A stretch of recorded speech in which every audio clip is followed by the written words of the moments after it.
process of allocation of numbers so that you can use the center to reallocate privilege and parasites of power. That means, therefore, that we are not into civic participation, we are not into coexistence, we are not into building communities that work for everyone. Rather, this politics of trying to capture everything fits the country into interminable conflict. And there are 5 kinds of conflicts, in my view, that on which Nigeria's current settings are founded. Number 1 is a conflict between politics and economics.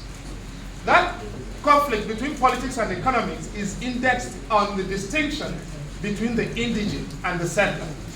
Don't forget, I start from the premise that, of course, since 1979, Chapter 3 of our Constitution has always had the notion of citizenship. That's the citizenship chapter.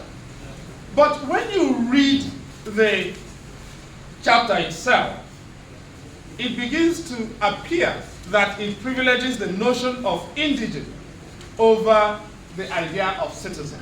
And there's a segment in my written remarks. When you get there, you will see it.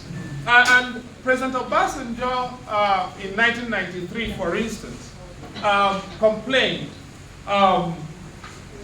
that the concept of settler or non-native has of recent hardened into a theory of ethnic exclusiveness and molded and propagated to foist a pejorative meaning to advance economic and political control among competing elite groups for interests during democratic regimes. And there are lots of communities where people are getting slaughtered because they are settler or indigent.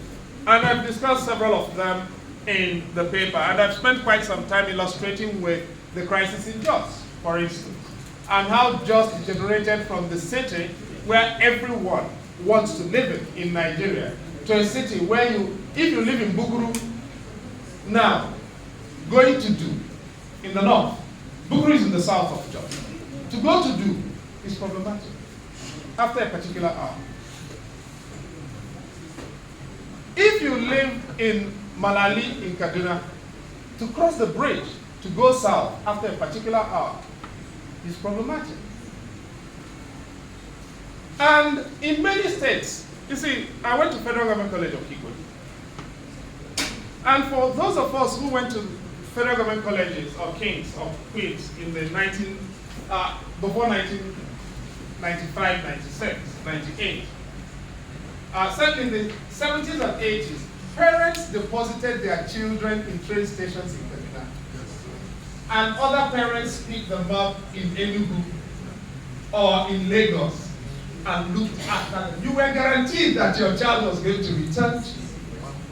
And not one hair would be unaccounted for. Today, you cannot, in the same state, so if you live in Calabar, you can't send your child to Dubai because of the crisis in the economy. I don't know whether anyone here is from Cross River State. But you know the number of people who have been killed over that crisis over economy. Now, if you are from Agulere and you're going to Umweli, or you are on your own after a particular hour, and this is the same thing. So don't, even Modakeke has kind of become a little for a while.